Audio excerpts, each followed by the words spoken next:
नमस्कार मित्रांनो, मी तुमचा मित्र आणि एक प्रशिक्षित कुक्कुटपालक। तुम्ही कधी विचार केलाय का की तुमच्या फार्मवरील पक्षी सतत आजारी का असतात? भलेही तुम्ही त्यांची कितीही काळजी घ्या तरी सुद्धा ते आजारीच। आज आपण कुक्कुटपालन व्यवसायातील एका महत्त्वाच्या समस्येबद्दल बोलणार आहे की ज्या या व्यवसायामध्ये नवीन आले असतात तर ते हमखास ही चूक करतात आणि त्यांना मोठं असं नुकसान होतं।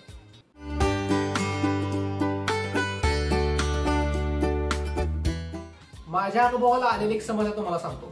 मी नुकताच एका फार्मला भेट दिली होती। त्यांनी अगदी आनंदाने आणि उत्साहाने हा व्यवसाय सुरू केला होता। त्यांच्याजवळ काही कोंबड्या होत्याच, परंतु त्यांनी बाहेरून कोंबड्या खरेदी करून आणून थेट आपल्या फार्मवर नेऊन सोडल्या। मग यानंतर झालं काय माहितीये का, त्या नवीन आणलेल्या कोंबड्या आजारी पडल्या ते पडल्या, पण त्यासोबत ज्या त्यांच्याजवळ निरोगी कोंबड्या होत्या त्या सुद्धा आजारी पडल्या। या आजारामध्ये त्यांच्या बऱ्याच कोंबड्या मृत्युमुखी पडल्या। ही एका शेतकऱ्याची गोष्ट नाहीये, तर ही एक सामान्य चूक आहे की जी आपल्या फार्मवरती घडली तर नक्कीच आपण अडचणीत येणार। चला तर समजून घेऊया बाहेरून आणणाऱ्या कोंबड्या इतक्या धोकादायक का असतात। प्रत्येक फार्मवरती असणाऱ्या कोंबड्या तिथे जे वातावरण असतं तर त्यानुसार त्यांच्या शरीरामध्ये रोग प्रतिकारक शक्ती असते। आपण त्यांना जेव्हा ट्रान्सपोर्ट करून आपल्या फार्मवरती घेऊन येतो तर त्यांना जो ताण आलेला असतो तर त्या ताणामुळे त्यांच्या शरीरातील रोग प्रतिकारक शक्ती कमी होते। अशाच रोग प्रतिकारक शक्ती कमी असणाऱ्या कोंबड्या लवकर आजारी पडतात, किंवा जर त्यांच्या शरीरामध्ये एखाद्या सुप्त अवस्थेत जर रोगजंतू असेल तर निश्चितच त्या रोगजंतूमुळे त्या कोंबड्या आजारी पडतात व आपल्या फार्मवरील कोंबड्या देखील आजारी पडतात। एकदा का रोगग्रस्त कोंबडी आपल्या फार्मवरती आली तर ते पसरण्यासाठी वेगवेगळे मार्ग असतात।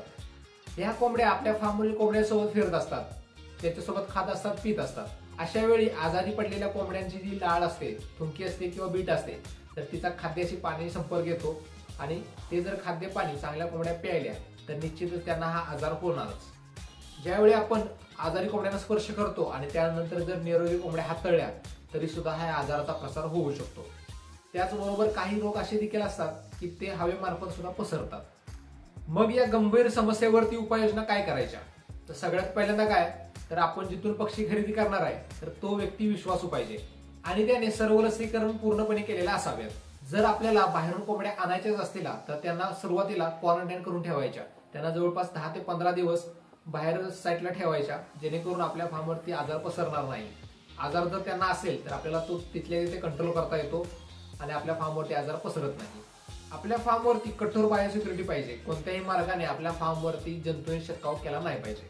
आपण ही फार्मवरती एंट्री करत असताना सॅनिटाईज होऊन जाणं या गोष्टी जर केल्या तर आपल्या फार्मवरती पक्ष्यांना आजार येत नाही। आपल्या फार्मवरील सर्व कोंबड्यांना जर लसीकरण करत असेल तर आपल्या फार्मवरती सुद्धा आजार पसरत नाही। आपल्या फार्मवरती एखादा जरी पक्षी आजारी दिसला तर त्याला त्वरित बाजूला काढून ठेवावं आणि त्याच्यावरती सेपरेट औषधोपचार करावेत। मित्रांनो, कुक्कुटपालन हा व्यवसाय मेहनतीचा असला तरी सुद्धा भरपूर फायदा देणारा व्यवसाय आहे, पण त्यासाठी महत्त्वाचं काय आहे तर योग्य माहिती आणि पक्ष्यांची योग्य काळजी।